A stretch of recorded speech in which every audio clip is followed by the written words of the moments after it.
Hello students.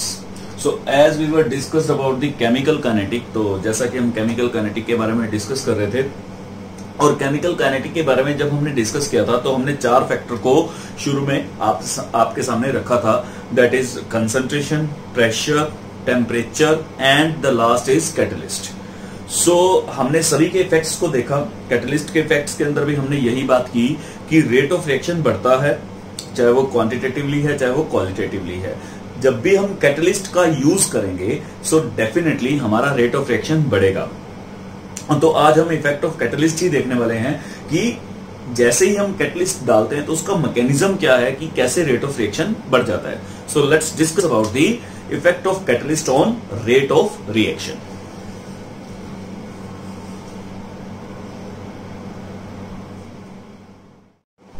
So let's take an example of a reaction. एक reaction का example लेते हैं और उससे इस चीज को समझने की कोशिश करते हैं कि कैटलिस्ट कैसे काम करते हैं। ठीक है। सो यहां पर मैंने लिया पोटेशियम क्लोरेट। आपको एक पी ब्लॉक के अंदर हम इसके बारे में जरूर बात करेंगे कि पोटेशियम क्लोरेट का इस्तेमाल हम ऑक्सीजन की प्रिपरेशन के लिए करते हैं जब हमें लैब के अंदर प्रिपेयर करना होता है। सो यहां पर पोटेशियम क्लोरेट को जब हम manganese oxide, so that's play the role of catalyst. ये किसका रोल प्ले कर रहा है यहाँ कैटलिस्ट का। तो अब हमें 2 KCl मिलता है यानी कि पोटेशियम क्लोराइड और 3 मॉलिक्यूल हमें ऑक्सीजन के मिलते हैं। That is a good yield of oxygen.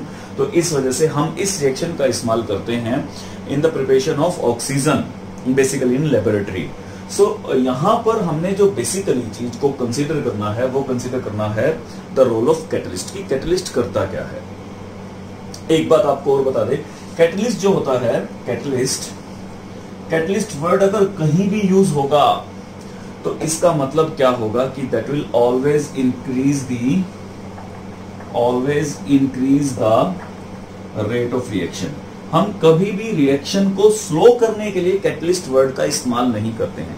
We always use catalyst for increasing the rate of reaction. हम रेट ऑफ रिएक्शन को हमेशा इंक्रीज करने के लिए ही कैटलिस्ट का इस्तेमाल करते हैं। सो ये एक चीज है जो आपको अच्छे से समझनी है। तो क्वेश्चन आता है कई बार कि यदि स्लो होगा तो फिर उसको क्या कहेंगे, क्योंकि कई ऐसी चीजें होती हैं जब हम रेट ऑफ रिएक्शन को फास्ट नहीं स्लो करना चाहते हैं। सो उस पर्टिकुलर कंडीशन में हम उसको कैटलिस्ट ना कह के क्या बोलेंगे, इनहिबिटर बोलते हैं। क्या बोलते हैं उसे, inhibitor. So that is the inhibitor word which we will use when we are going to slow the reaction. Rate of reaction को हम स्लो करना चाह रहे हैं। सो नाउ हमने तो कैटलिस्ट की बात करनी है, तो कैटलिस्ट को समझने के लिए हमने हमेशा रेट ऑफ रिएक्शन को क्या समझना है कि वो क्या होती है, हमेशा इंक्रीज ही होती है।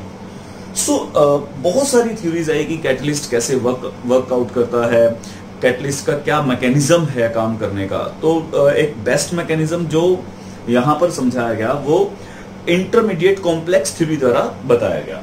तो उसके बारे में थोड़ा सा देख लेते हैं कि क्या है, हालांकि वो अभी डिटेल में नहीं है आपके। इंटरमीडिएट कॉम्प्लेक्स थ्योरी, इसको थोड़ा बहुत समझते हैं कि इंटरमीडिएट कॉम्प्लेक्स थ्योरी है क्या। इंटरमीडिएट कॉम्प्लेक्स थ्योरी हमें यह बताती है कि कैटलिस्ट जो है वो एक रिएक्टेंट के साथ मिलके एक कॉम्प्लेक्स का फॉर्मेशन करता है, यानी कि एक नए बॉन्ड्स की फॉर्मेशन करता है और बाद में वो बॉन्ड्स अपने प्रोडक्ट की फॉर्मेशन के लिए टूटते हैं और कैटलिस्ट वहां से बाहर निकल आता है। So for example A plus B मिलकर हमें कोई ना कोई एक प्रोडक्ट दे रहे हैं। So that is the product P, जो एक पर्टिकुलर बात करें तो कैटलिस्ट की फॉर्म में हमें यूज करना है C, that is the catalyst. जो कैटलिस्ट है जो इसकी प्रेजेंस में हमारी ये रिएक्शन हो रही है। सो कुछ इसके मैकेनिज्म देखते हैं कि मैकेनिज्म क्या होगा। सो फर्स्ट ऑफ ऑल इस मैकेनिज्म के लिए इंटरमीडिएट कॉम्प्लेक्स बनेगा। What is the intermediate complex. So A plus first of all it will react with that catalyst. तो पहले A कैटलिस्ट से रिएक्ट करके कुछ ना कुछ एक इंटरमीडिएट प्रोडक्ट बनाएगा, that will be called AC। ठीक है, this is the intermediate product. ये क्या बना हमारा, इंटरमीडिएट प्रोडक्ट बना, intermediate product. That is the new bond setup, एक नया बॉन्ड सेट हुआ। उसके बाद that AC will react with B, इसके साथ रिएक्ट कर रहा है, B के साथ रिएक्ट कर रहा है और हमें क्या दे रहा है यहाँ पे, P, that is the product. हमें प्रोडक्ट बनाकर दे रहा है ठीक है, प्रोडक्ट विल फॉर्म, और यहां से कॉम्प्लेक्स जो है वो एज इट इज बाहर निकल जा रहा है। सो दैट AC, यहां पर हम देख पा रहे हैं कि AC और AC दोनों रिएक्शन के अंदर यूज हुआ, which is the interconnecting compound, we can say that is called the complex, intermediate complex. So ये इंटरमीडिएट कॉम्प्लेक्स है जिसकी हेल्प से हमें क्या मिल रहे हैं, प्रोडक्ट्स मिल रहे हैं। सो दैट्स व्हाई यहां पर जो कैटलिस्ट है वो कॉम्प्लेक्स के तौर पे एक प्रोडक्ट की फॉर्मेशन करता है। That product will be the intermediate product. ये दोनों के बीच में क्या रहेगा, एक इंटरमीडिएट प्रोडक्ट रहेगा। So that was the theory of the mechanism of catalyst. Catalyst कैसे वर्कआउट करते हैं उसके मैकेनिज्म की थ्योरी है। सो अब हम कुछ इसके पार्ट्स को समझते हैं कैटलिस्ट के, और मैकेनिज्म्स को डीपली समझने की कोशिश करते हैं with the help of graph की। एक्चुअली ग्राफ की हेल्प से हमें क्लियर होगा कि कैटलिस्ट वर्कआउट कैसे करते हैं। So now understand the mechanism of catalyst with the help of this graph. इस ग्राफ की हेल्प से समझने की कोशिश करते हैं कि कैटलिस्ट का एक्चुअली मैकेनिज्म है क्या। है क्या, इस ग्राफ को समझते पहले कि ग्राफ में क्या क्या चीज है। This is the reaction coordination की रिएक्शन यहाँ फर्दर प्रोसीड कर रही है। कोई भी एक रिएक्शन है जो फर्दर प्रोसीड कर रही है, जिससे रिएक्टेंट से क्या बन रहे हैं, प्रोडक्ट बन रहे हैं। यहाँ आप देख सकते हैं, this is the chart of the this axis shows the potential energy, यानी कि रिएक्टेंट्स के जो पार्टिकल्स हैं उनके पास कितना पोटेंशियल एनर्जी है। उसकी एनर्जी ज्यादा है, प्रोडक्ट की एनर्जी कम है, तभी वो रिएक्शन प्रोसीड करेंगे। ठीक है, तो lesser is the energy, high is the stability. High is the energy, lesser will be the stability. तो ये हमें पता है कि जितनी ज्यादा एनर्जी होती है किसी भी चीज के अंदर, उसकी स्टेबिलिटी उतनी ही कम हो जाती है। सो ये रिएक्शन प्रोसीड तो होगी because product has lesser energy and the reactant has the high energy. अब उसका मैकेनिज्म देखते हैं कि जनरल मैकेनिज्म उसका क्या रहता है। तो यहां से जितने पार्टिकल्स इतनी एनर्जी को कैरी करते हैं, that is called the activation energy. अब हमने वहां पर एक लास्ट एक्सप्रेशन में देखा था कि एक्टिवेशन एनर्जी का रोल आया था। एक्टिवेशन एनर्जी वो एनर्जी होती है जो रिएक्टेंट के पार्टिकल्स के पास होगी, तभी वो किसके अंदर कन्वर्ट हो सकते हैं, प्रोडक्ट के अंदर कन्वर्ट हो सकते हैं। So these particles of reactants such, जिनके पास इतनी एनर्जी का गैप होगा, means they have the that energy, that amount of energy, वही पार्टिकल जो है यहां से कन्वर्ट होंगे and that is called the transition phase. इसको क्या बोलते हैं हम, ट्रांजिशन फेज बोलते हैं। ट्रांजिशन फेज मींस रिएक्टेंट का प्रोडक्ट में कन्वर्ट होना स्टार्ट हो जाएगा। So that is called the transition phase, कि इतनी एनर्जी होगी तभी वो किसके अंदर कन्वर्ट होंगे, प्रोडक्ट के अंदर कन्वर्ट होंगे। अब सारा का सारा जो खेल है वो इस एक्टिवेशन एनर्जी का है। जितना ज्यादा हम्प इस एक्टिवेशन एनर्जी का होगा, उतने ही कम पार्टिकल इस बैरियर को क्रॉस करके जाएंगे। अब इस चीज को समझते हैं। यदि यहां पर मान लीजिए कि हमारे पास कोई भी एक रिएक्टेंट पड़ा हुआ है जिसको हमने रिएक्ट करवाना है, क्या सभी के सभी पार्टिकल्स की एनर्जी एक ही होगी क्या? नहीं, ऐसा नहीं है। हर पार्टिकल्स की एनर्जी यहां पर डिफरेंट डिफरेंट होगी। तो जितनी एनर्जी उनकी एक्टिवेशन एनर्जी के करीब होगी, वो इजीली किसके अंदर कन्वर्ट हो जाएंगे, प्रोडक्ट के अंदर कन्वर्ट हो जाएंगे। जिनकी बहुत कम होगी, वो उनको एक्स्ट्रा एनर्जी प्रोवाइड करनी पड़ेगी, तभी वो प्रोडक्ट के अंदर कन्वर्ट हो पाएंगे। So that is the reason. Particles की सभी एनर्जी एक जैसी नहीं होती है। So they must have activation energy. उनके पार्टिकल्स के पास एक्टिवेशन एनर्जी होनी चाहिए, तो वो इजीली किसके अंदर कन्वर्ट हो जाएंगे, प्रोडक्ट के अंदर कन्वर्ट हो जाएंगे। तो हमें इस चीज का ध्यान रखना है। अभी that much amount of activation energy required. तो जैसे ही हमने इसमें कैटलिस्ट डाला, कैटलिस्ट क्या करेगा, कैटलिस्ट इस एक्टिवेशन एनर्जी के हम्प को कम कर देगा, छोटा कर देगा। सो that is this is the hump for the. Now this part is the activation energy now after adding catalyst। इसके अंदर जैसे ही हमने कैटलिस्ट डाला, इसका हम्प जो है वो अब छोटा हो गया। अब देखिए क्या है, यदि पहले रिएक्टेंट के पार्टिकल्स के पास इतनी एनर्जी होगी, तभी वो किसके अंदर कन्वर्ट हो पाएंगे, प्रोडक्ट के अंदर कन्वर्ट हो पाएंगे। अब वो पार्टिकल्स भी प्रोडक्ट के अंदर कन्वर्ट हो पा रहे हैं जिनके पास कितनी एनर्जी है, that amount of energy is available.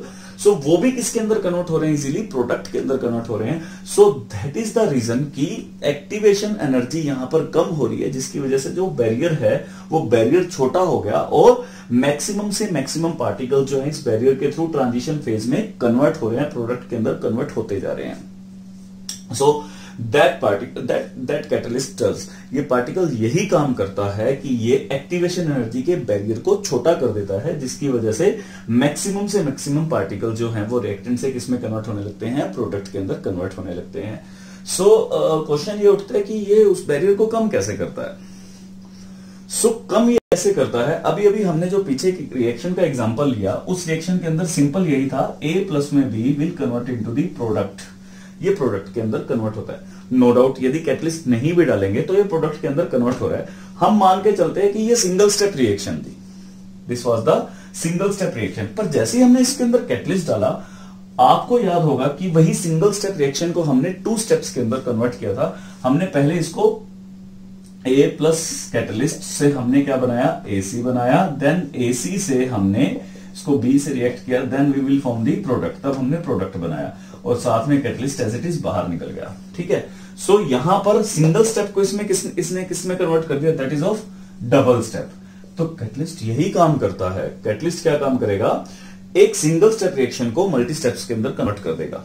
अब जब मल्टी स्टेप्स में रिएक्शन हो रही है तो छोटे छोटे स्टेप्स के अंदर यदि रिएक्शन हो रही है तो डेफिनेटली हर स्टेप्स के अंदर कम अमाउंट ऑफ एनर्जी लगती है। आप इसको इस वे में समझ सकते हैं कि मान लीजिए कि ये 2 नदी के किनारे हैं। So these are the corners of the rivers. यहां से यहां पर हमने किसी व्यक्ति को कहना है कि यहां से यहां जंप करना है, तो यदि वो यहां से यहां डायरेक्टली जंप करता है तो it will take high jump so that ये यहां पर पहुंचेगा। क्लियर, ये बहुत अच्छा एग्जाम्पल है, इसको हम छोटी बुक्स के अंदर भी देख सकते हैं इस एग्जाम्पल को। बट यदि यहां पर बीच में हमें एक और स्पॉट मिल जाए, हमारा एक कदम तो एक्स्ट्रा जरूर लगेगा, पर let's take the energy barrier. Energy barrier को यदि समझें तो क्या होगा, एक स्टेप और दूसरा स्टेप। यहां से हम क्या देख रहे हैं कि सिर्फ इतनी एनर्जी बैरियर से ही हम यहां तक इजीली पहुंच पा रहे हैं। तो same happen with the catalyst barrier. Catalyst barrier के लिए यहां पर आपको सेम ही कंसेप्ट को यूज करना है कि यदि एक स्टेप रिएक्शन हम यूज कर रहे हैं तो हाई एनर्जी चाहिए, हाई एनर्जी जोन चाहिए। बट यदि हमारे पास एक बीच में और स्पॉट आ गया, सो हमें लेस एनर्जी के अंदर भी हम अपनी मंजिल तक पहुंच रहे हैं। So that is the thing जो कैटलिस्ट करता है। ठीक है, now we will discuss about the characteristics of catalyst.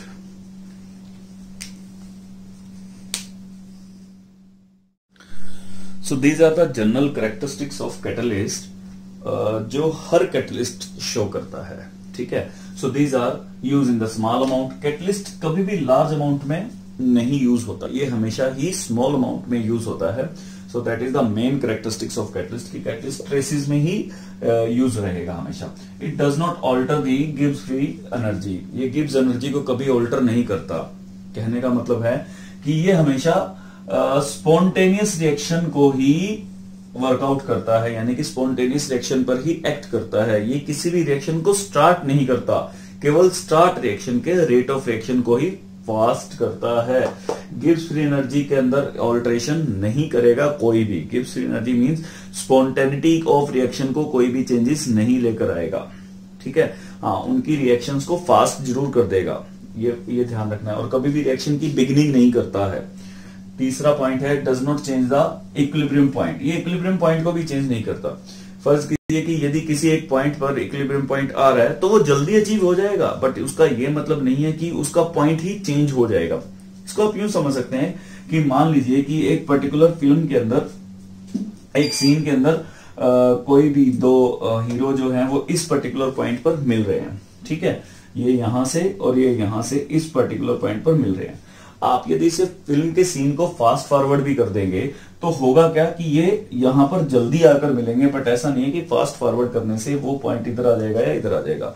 तो same happen with the equilibrium point की इक्विलिब्रियम पॉइंट्स है जो कैटलिस्ट के ऐड करने से कभी भी चेंज नहीं होगा, वो पॉइंट हमेशा वहीं रहेगा। ठीक है, बस हाँ, वो जल्दी अचीव जरूर हो जाएगा। Catalysis both forward and backward reaction, तो जैसा कि इक्विलिब्रियम पॉइंट के अंदर था कि फॉरवर्ड रिएक्शन को भी उसी तरीके से फास्ट करता है जितना बैकवर्ड रिएक्शन को भी करेगा। ठीक है, does not consume in the reaction, catalyst कभी भी रिएक्शन के अंदर कंज्यूम नहीं होता है, एज इट इज ये वापस से एक्सट्रैक्ट हो जाता है। तो these are the general characteristics of the catalyst. Okay.